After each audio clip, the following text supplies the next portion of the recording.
Cool. And now we got 2 separate videos, which is good. Okay. Why All Saints? What makes it special? What do you tell your clients at All Saints during these sessions? I can maybe talk a little bit just from a medical standpoint. So one of the really fun things for me as far as working at All Saints is that for me as a doc, from a pure medical standpoint, a couple of different parts of that it's the concept of sort of the disease model of addiction. I really didn't understand that at all. And super well trained internal medicine doc, great medical school, and then strong Christian foundation. And I really looked at it just from a moral standpoint. And a couple of things for me to be able to talk to believers. So if I've got a guy that's got a relationship with Christ, but has just continued to struggle, right? And he's got the foundation. He's a saved guy, right? And he's like, no, I've been asking God to take this away and asking God to take this away, but just still continuing to struggle. And before I really understood the concept of addiction, I really would have just, again, looked at it just purely from a moral standpoint. So one of the things that we do at All Saints is that I get to be involved in a little bit of the teaching with patients. And for me to be able to come in and look at it more from a disease standpoint, you go, hey, Christians get breast cancer, and we get colon cancer, and we have hypertension, and we have diabetes. And God can heal that. He can. We saw him do it. But even everybody that Jesus healed, they ended up dying, right? Now, we know that ultimately there's ultimate healing and heaven changes everything. But the goal is ultimately that it's not my body, it's my soul. And so in the same way, God could miraculously intervene and heal the diabetic and not take insulin, but most of the time he doesn't. He's like, no, you can take your insulin, right? And every good thing comes from the Father, which includes insulin and antibiotics, right? And medical knowledge and surgical skills, and then sort of the key concepts around recovery, which are beautiful scriptural truths. But for me to be able to be as an addiction medicine doc and be able to go, here's the foundation in 12-step recovery that's beautiful. But at All Saints, I get to take the nebulous higher power, and I get to put God and Christ into that place. And I love this because so many people have been wounded by the church or wounded by supposed Christian people. Maybe they were, but just broken. But they've taken that wound and they've applied that. And so often I do find that people that at least get away from no higher power or so angry at their concept of God that they then surrender and then they find Jesus. But for me to be able to, at All Saints, to be able to put flesh on that right from the beginning and to go, we know this is truth. And then for me to take a medical side and go, hey, in the same way, when sin happened and our planet broke, and we have a broken planet, and we have genetic basis of diseases. Diabetes, highly genetic. Morbid obesity, highly genetic. Certain adenocarcinomas, colon cancer, highly genetic. I mean, there's multiple genetic variants that we have, and it's because it's a broken planet, and there will be healing. And with that also comes certain people are predisposed to addictive illness, and it's just the way they're built. Now, the beauty is they don't have to continue to live in that, right?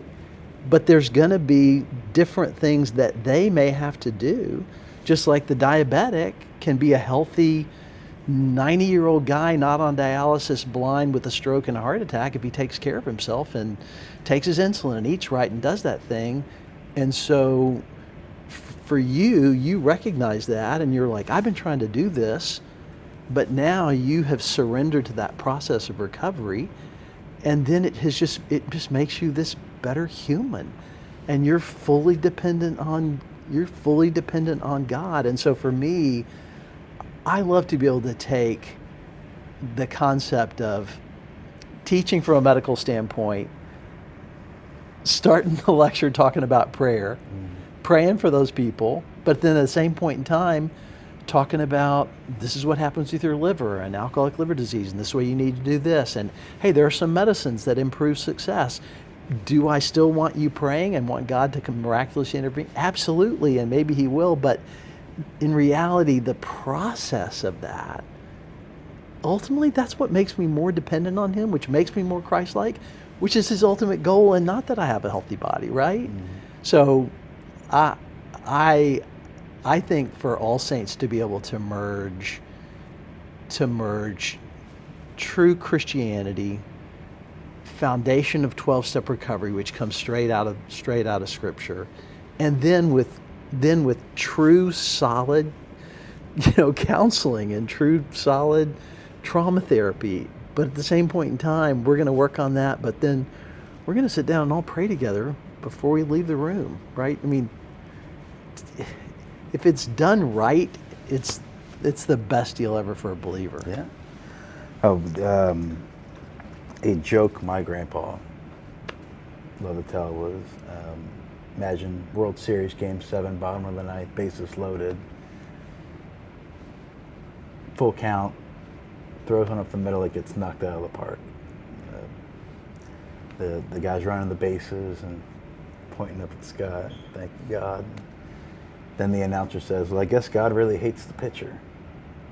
Right. And I think about that a lot, and especially that baseball analogy, and what you're going at is the baseball field, the baseball diamond, the rules of baseball, the game of baseball, the baseballs themselves, the bats, everything were created by somebody.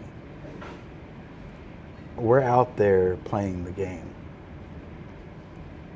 God's not going to jump the fence and hit the ball for us, but He is available for a pep talk. He is available, for some coaching against the fence, some tips. But he is a proud father watching us play, win, lose. It's just how we play the game, how we do, and how you handle a loss, how you handle a win. Yeah.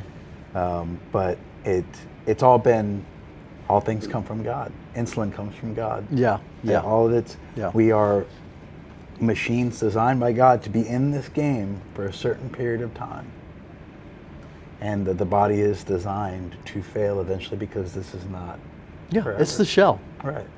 And the affliction I suffer from, thank God, I've not encountered cancer or anything like that at this point. But the affliction I do suffer from, I needed medical and clinical help, along with my spiritual foundation to overcome. Yeah. Because the neural pathways, and all the actual science of it, and I couldn't have found the courage to go through and do it without a firm, strong reliance on Christ. Yeah. That's where the motivation and the discipline came from. Yeah. So to the man or woman going to church, praying, reading the Bible, and still drinking and using is to exactly what I just said on the science end. Those neural pathways didn't get built overnight. No. And they're not going to be rerouted overnight either. Right. You just keep coming. It's a process, and it takes time. And much like insulin and radiation and chemotherapy and any other thing that we have, very, very seldom do we bump into a solution that is a one-dose fix. Yeah. I think the thing that's so I think the thing that's so strange to me about addiction that I didn't understand is that it's this weird thing. So for me as a medical guy, right? We've identified like 43 different sites from a genetic standpoint that increase susceptibility to addiction, right? So I have blue eyes, my wife has blue eyes, we got 6 kids that have blue eyes. So it's a simple recessive genetics. They're completely defined. But so with genetic risks of addiction, it's not like that. So there's things that increase susceptibility. So, so we have the science-based stuff, but then what the big book in AA talks about of a spiritual malady. And so it's this funny dimension, right? Because if I'm a believer and I'm like, okay, so you say it's a spiritual malady, so why can't I do this in church? Mm-hmm. Like, why hasn't God responded, right? And I think it's interesting. And I think,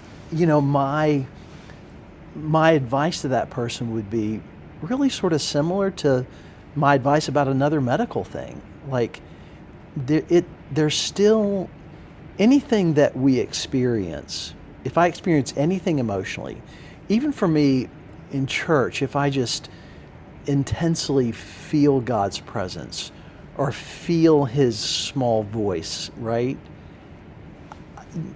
Different things just happen in my brain. Neurotransmitters fired for me to have that belief, for me to experience that. I felt something physically. So the physical and spiritual, they're completely connected, right? And God's like, yeah, I made you that way, right? It's how you're built. And so for me, that guy, that man, that woman that's like begging God to heal them, trying, and then continues to stumble, and then they drink again, or they smoke again, or they buy stuff again, or whatever, then if you were doing that with diabetes or hypertension or a cancer, you're gonna be like, I need to go see a cancer doc. I need to go see an internal medicine diabetologist. Like, I got to get more help. And so if that's the case, in reality, the beauty is that there is help, and there's people that work with that stuff. And so for me, and again, I'm going to go back to the medical standpoint. Like, I got both my knees replaced a few years ago, and it was the guy that did it was just a complete. He was so good, and it was great that he also happened to be a believer, right? Great for that guy to pray with me before surgery. My first cousin, orthopedic surgeon Bob, always prayed with his patients before surgery, and I love that. But if I had a guy that prayed with me before surgery, but he was known to be a really crummy surgeon, I don't want him operating on my knee, right? I'm like, okay, I would rather have a guy that's a great technical skill, but may not have a walk with God, right? Right. But in reality, if I'm dealing with a thing that is a spiritual malady, and there's this interplay in the spiritual and physical, then gosh, the perfect situation would be, especially for me as a believer, would be, hey, I want to go somewhere that does great medical guided care, great clinical guided care, but also great spiritual guided prayer if this is this spiritual physical malady, so trying to marry all those. And that's what's been missing. And I think, that's what All Saints is really, that's what our mission is to do that. And that's a big mission. It's a big mission. It's a big mission statement. It's a big mission statement. And it's scary to me, because if I'm going to say that we are Christ-centered treatment, then if it's not excellent treatment, then I'm not being a good ambassador for Christ. Yeah. And so it's a big calling for us. And I think at this point in time for patients, clients, it's nice that I can confidently say that at this point in time, I feel like we're doing that pretty well. And the hearts of the leadership of the counseling team are really good, and we're small enough at this point that everything is really being looked at intensely to keep that excellent, you know? I think that term Christ-centered, I know that term Christ-centered, because I told Cade that a year ago, was the entire impetus for me wanting to be here. Yeah. It is not tiptoeing around it, not dancing around it, Yeah. not faith-based, not Right. faith-tracked, Right. not anything, because you, like you're saying, you slap Christ's name on something, you better have a good product behind it. Yeah, because it's funny, and I had said this a few months ago, but it's like when I see the electrician truck with the ichthus on Oh, it, yeah. or the plumber truck, I'm almost like, I don't think I'm going to call those guys. I'm turned off. I am too. Yeah. Right? Because I'm Yeah. like, I feel like you're doing that as a marketing thing, and then I don't. Yeah.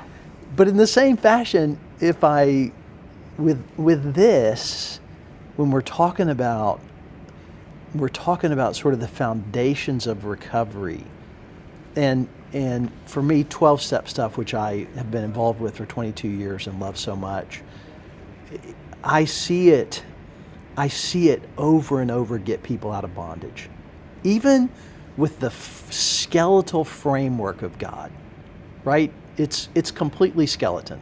There's no Jesus in it, so there's no flesh. So 12-step recovery without Christ, ultimately it's skeletal, which means ultimately it's dead. But it gets people out of bondage. The framework of God is so powerful, it gets you out of bondage.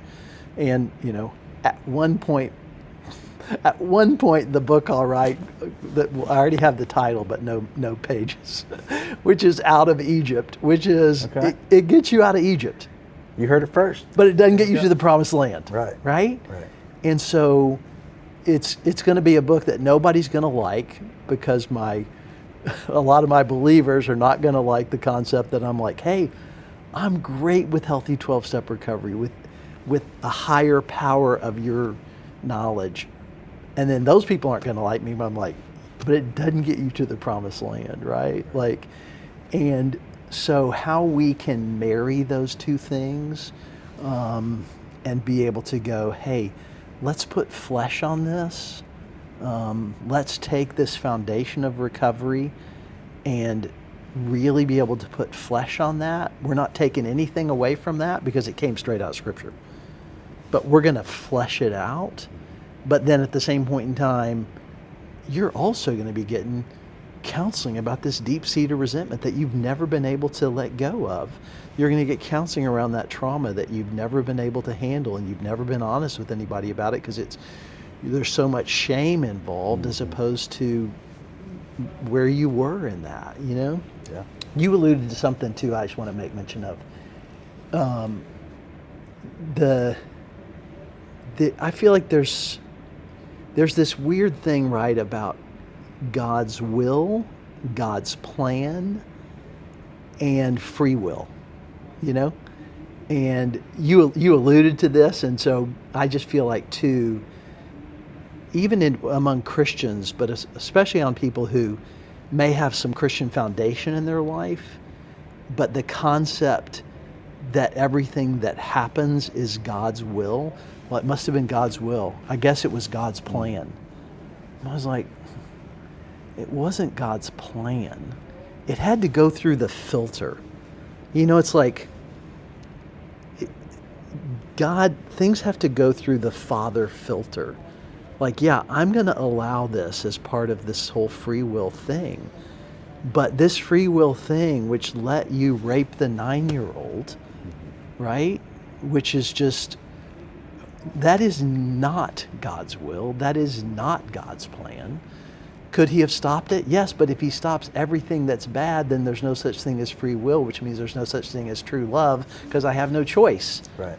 And if every time I get out the hammer to hit you, it turns into a feather, so you don't get hurt. Well, it's great for you, but now in reality, nobody has any choice about anything. And then God's like, there's nothing real, right? And so I do feel like there's so many people from a Christian foundation and non-Christians that's moved them away. In their heart, they know there's something bigger, but they can't have the concept of a loving God because of what happened, which I get why you would think, why you could be there 100%. But then the whole concept of free will, the whole concept of healing, the whole concept of heaven changes all of that. And I feel like Christianity, true Christianity, answers all of that and addresses those wounds, you know? Yeah, absolutely. And that's a lot of the client work that we do is all isolate on that trauma hurt of were you a victim of sexual assault? Were you a victim of abuse? Did you have somebody that you were close to die a violent death or be taken away too soon? Yeah.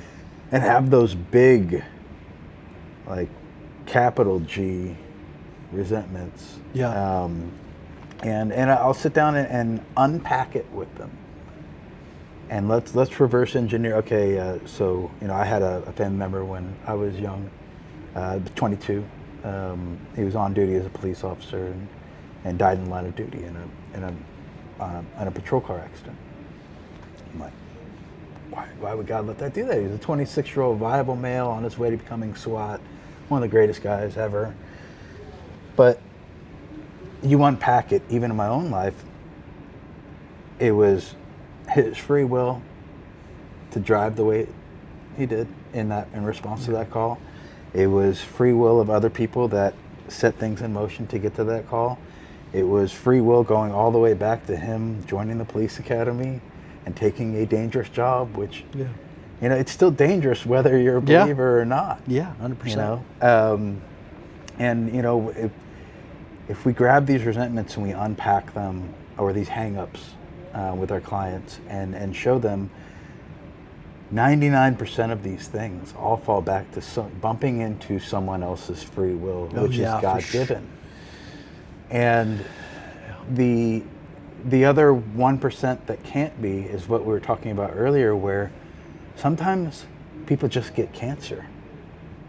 And we don't know. And it's broken planet, right? It goes back to original sin and a broken planet and a broken world. And there will be redemption and there will be healing. The finite period of time. Right, it's a finite period of time. And so that explains 100% of it. Yeah. And if I can get them to at least get down with that, accept that for a time being, maybe not in a static state, but in one conversation, then we can really start getting somewhere. Yeah. Because the hang-ups are no longer hang-ups. They're now ready to hear the message. Yeah. And explain to them what it would be like if that wasn't the case. Yeah. Like you're saying, hammer into a feather. Well, what if the person you're trying to hit with a hammer is trying to assault a family member of yours that's defenseless? You have to be able to make decisions. God gave us brains to use, and He is ready to consult, and He's ready to help. Yeah.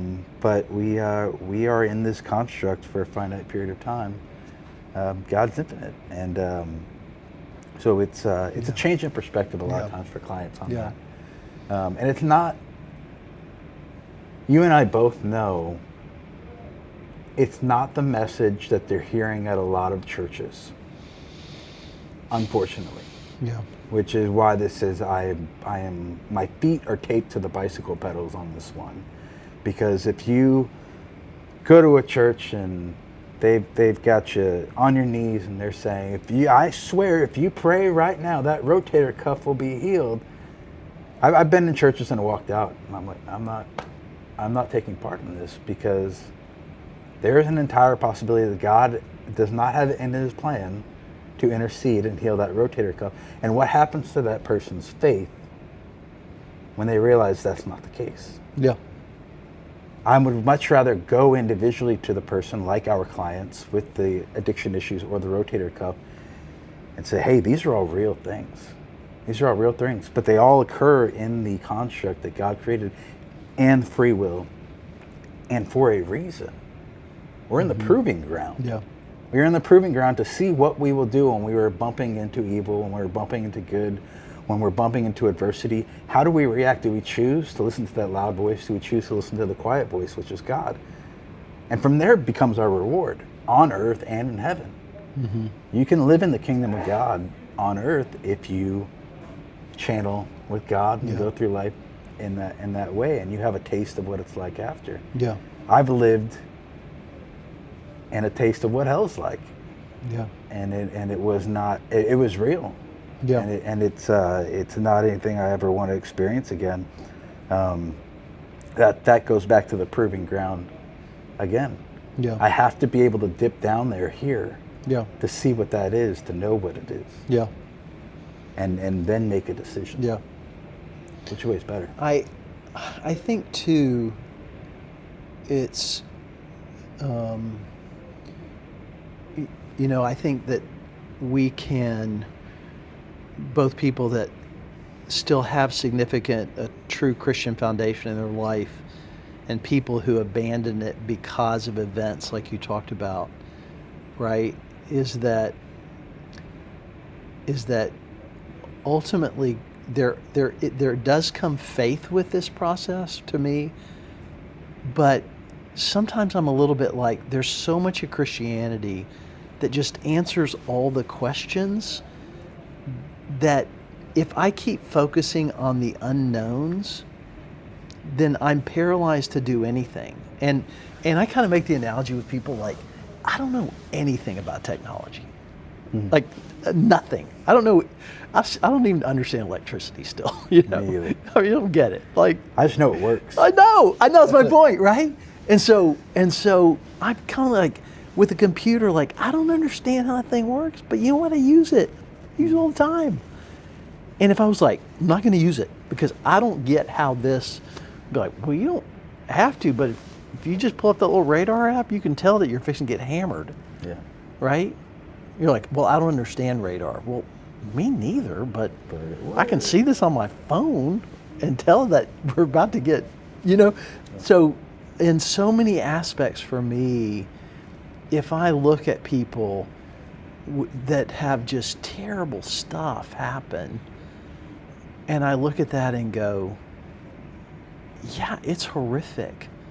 And if Jesus wept when Lazarus died, God's sad with us about things, but ultimately he can take that and go, I can make this into beauty for you, for your ultimate healing, for eternity. And for me to truly then believe that, it allows me to get through difficult things. And there's been a couple of things in my own life that when I was a senior in high school, my dad, missionary doctor in Kenya, terrible car wreck, paralyzed from mid upper chest down. And here's this guy that's sort of given his life in mission service and has this chronic, what we call neuropathic pain syndrome for the rest of his life, lived until his 80s, and his car wreck is at 53. And but then I saw God use him then in counseling ministries in the Houston area. He started doing just kind of Christian counseling. And I saw his testimony in reality change more lives as a paraplegic than what he was doing medical missions in Kenya, Uganda, and Tanzania, right? And I was able to actually see that, right?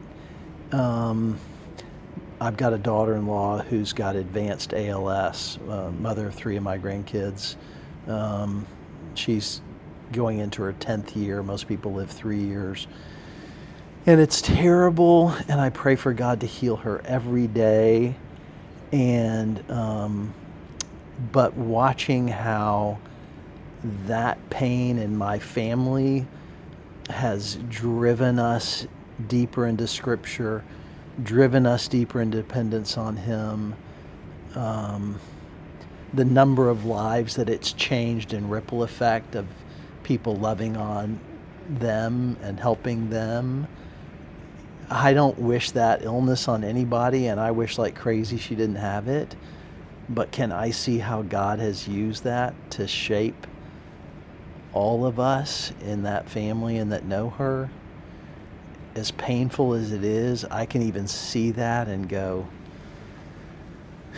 as a believer, right? I can take that and I can go, I can still see God's hand in allowing this broken planet with a broken illness that He's then taken to make Lucia and David more Christ-like and driven my whole family and our community. So my point in just sharing those things is that, yeah, we can go through hard things and build up resentment or bitterness, or you can go through those things and allow God to heal and allow God's presence to be there, and to see ultimately that we can still have joy that's deeper than superficial stuff. You know? Absolutely. And God does not waste pain. No, I love that part. God does not waste pain, and that speaks towards what you're talking about with electricity. Yeah. I don't understand all of it. Right. And I'm an ordained minister.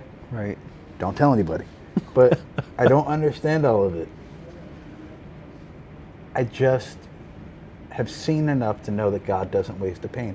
How it all plays into the greater picture, the greater good, you and I may not know. There could be an impact of all that 1,000 years from now. Right, I know.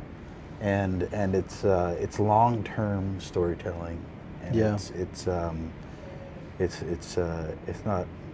an episode of Law and Order that finishes ends in 52 minutes. Yeah. It's all tied up in a nice tight little package at the end. Yeah, for sure. You know, but God, for sure, I've seen enough evidence to know that pain is not wasted. Yeah. And it's funny, right? Because we can waste it, you know, but it's not God's plan, right? He can take it.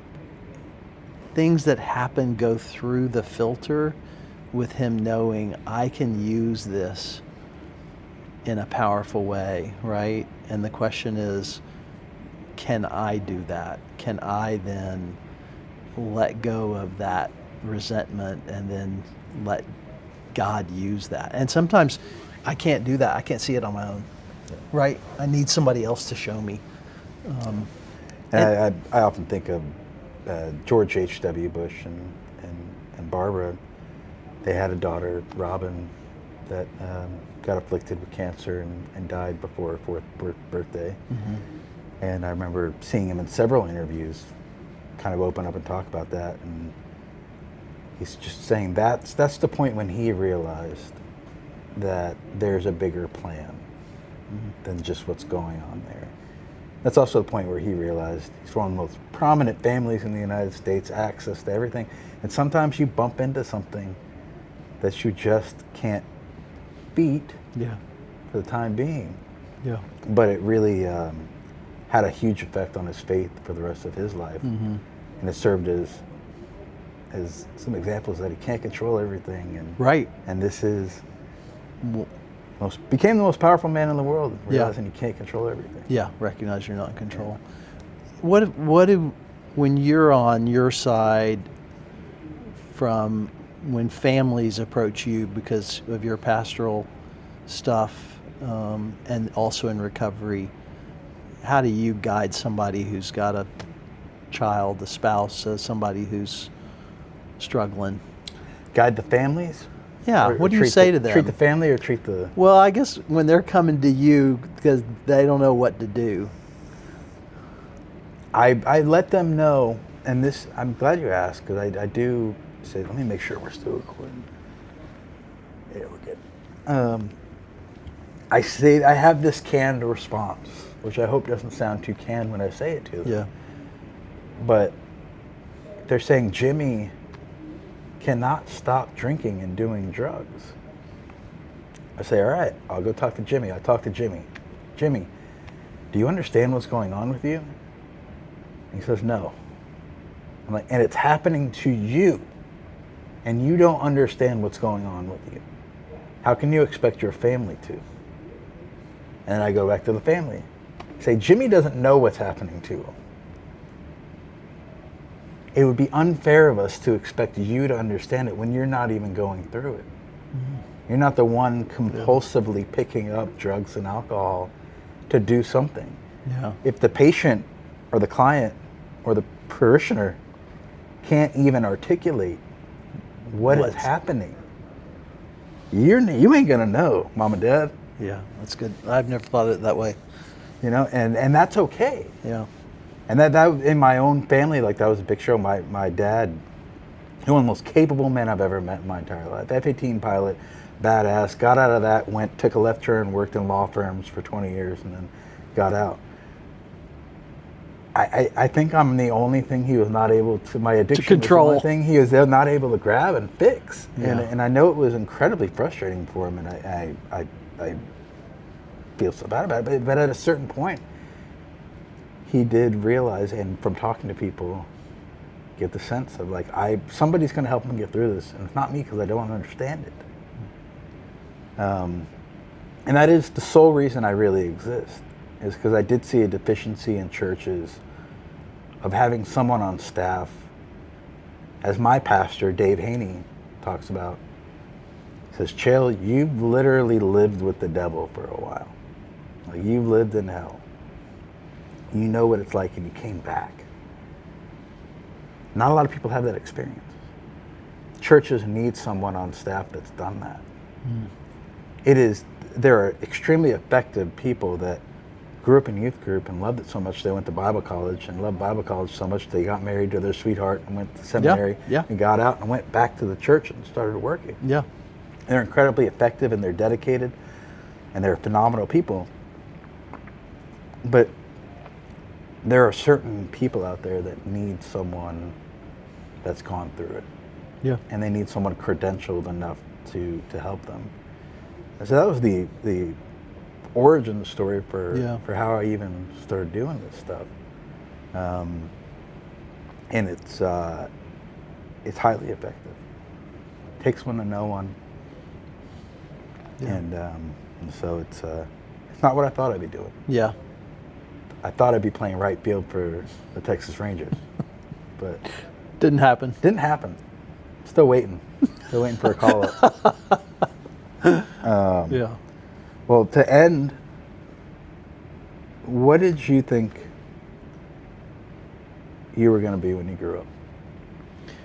So, I was initially going to be a marine biologist because I love the ocean. And my family all loved practicing medicine. And they had fun doing it. And so I, pretty early on in college, decided I wanted to be a doc. And then in 2004, I have 3 older brothers that are docs. I'm the youngest of 6. And one of my brothers called me. He lived in Kerrville. And he goes, hey, I really want you to come work with me now. So he had done some mission work in Nigeria for a while, and then he came back and he always wanted to live in the hill country, and lived in Kerrville. And he called me, he said, I said, what are you doing? What kind of medicine are you doing now? He's like, I do addiction medicine. I take care of people with drug and alcohol. And my answer to him, I remember vividly this phone conversation. I'm like, oh my gosh, Dan, those people are terrible. Sounds like the worst job ever. Is that all you do? And he goes, yeah, I work out at La Hacienda Treatment Center, and we have about 80 or 90 people a month. And I'm like, that sounds like the worst job ever. And he goes, no, it's not what you think. You're thinking One Flew Over the Cuckoo's Nest. No, no. I'm just thinking the only time I've taken care of addict alcoholics is when they're active in their addiction. Mm-hmm. So my thought is that this is who you are, as opposed to this is what you have. Oh, yeah.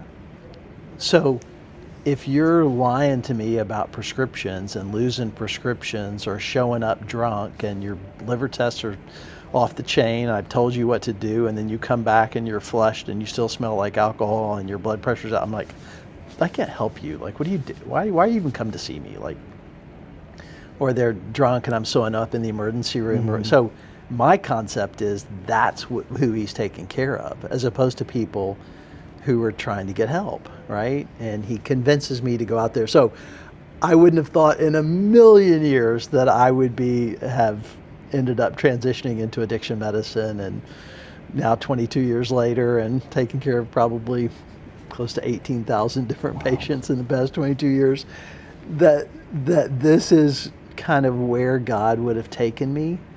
And I will tell you that I have really loved it, and I feel like I still get to do good medicine and take care of people's blood pressure and diabetes, but I also get to pray with them, and I get to see aspects of things in my own life that I would never have seen,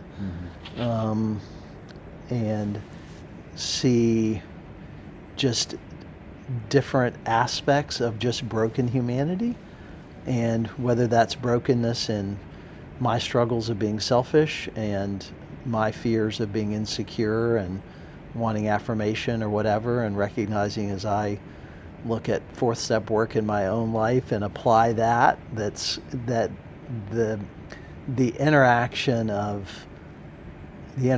for me of taking care of people with substance use disorder has just been, I get to pray with people and see God intervene and still do medical care, and just have been able to kind of marry all of that together. So You got it's been a full plate with all been fun. all the food groups. It's been fun. Yeah, all the food groups. Yeah. Have enjoyed talking to you, man. I love it. Yeah. Thanks, Dr. Boone. Pleasure. Appreciate it. 42 minutes.